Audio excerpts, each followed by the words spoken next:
Bismillahirrahmanirrahim. Assalamualaikum warahmatullahi wabarakatuh. Alhamdulillahirrabbilalamin. Wassalatu wassalamu ala asrafil anbiya'i wal mursalin wa ala alihi wa sahbihi ajmain amma ba'du. Pertama yang paling utama, marilah kita panjatkan puji syukur kita atas kehadiran Allah Subhanahu wa taala yang mana telah melimpahkan rahmatnya sehingga kita masih diberi kesempatan untuk membuat video ini. Salawat serta salam tak lupa kita junjungkan Nabi besar Muhammad sallallahu alaihi wasallam. Allahumma sholli ala sayyidina Muhammad wa ala ali sayyidina Muhammad.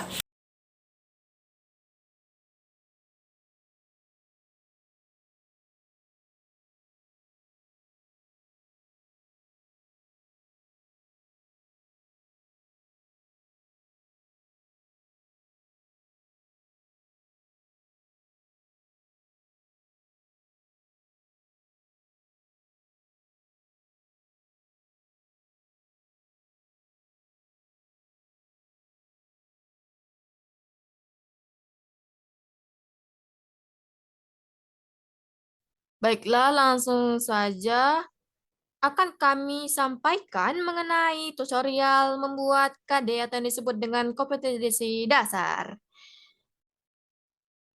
Sebelum masuk kepada intinya, kami di sini akan menjelaskan sedikit mengenai KD, kompetensi dasar. Di sini kami mengambil KD tahun 2013, K13, itu berisi kemampuan dan muatan pembelajaran untuk mata pelajaran yang mengacu pada kompetensi inti KI, atau yang disebut dengan kompetensi inti.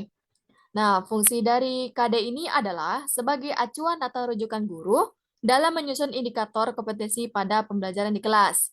Dengan demikian, akan tercapai tujuan pembelajaran. Nah, di sini adapun yang harus diperhatikan dalam mengkaji kompetensi dasar. Yang pertama, proses penyusunan urutan tidak harus sesuai urutan pada kompetensi inti, melainkan mengacu pada hierarki konsep disiplin ilmu dan tingkat kesulitan. Dan yang kedua, kompetensi dasar harus bisa mencapai kompetensi inti, baik dalam maupun antar mata pelajaran.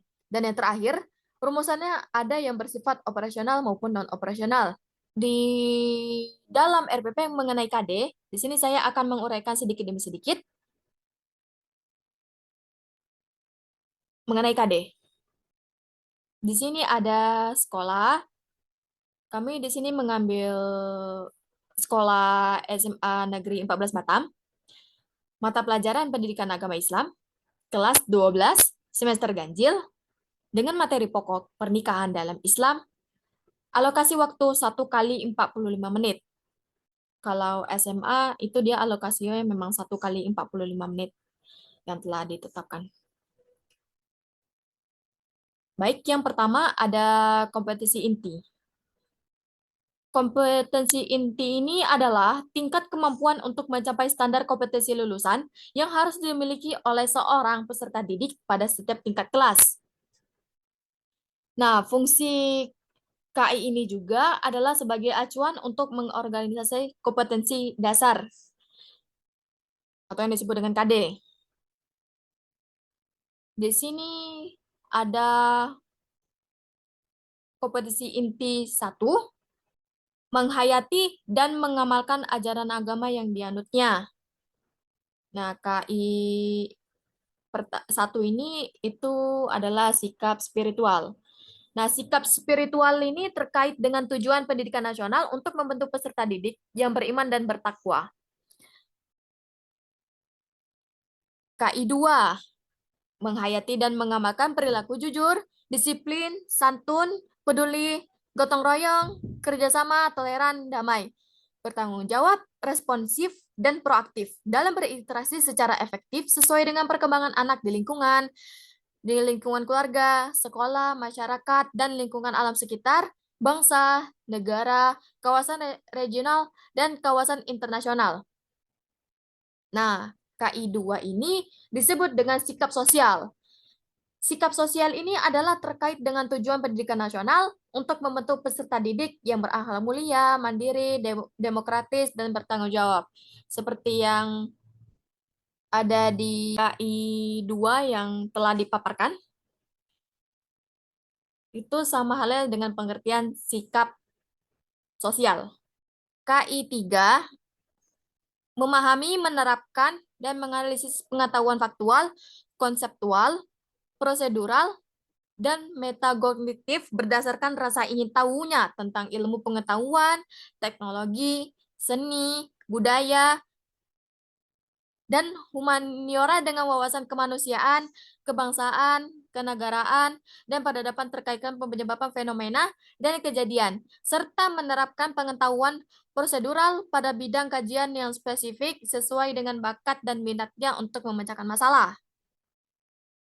KI 3 ini adalah pengetahuan.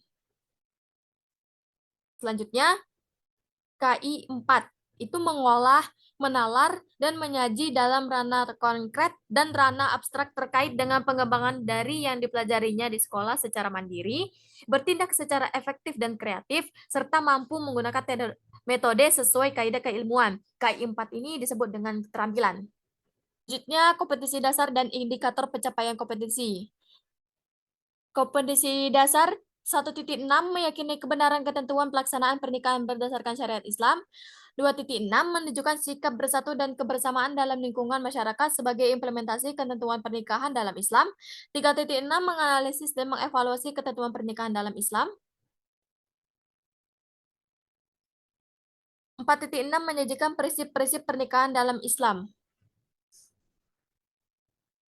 Di dalam KD ini juga terdapat indikatornya.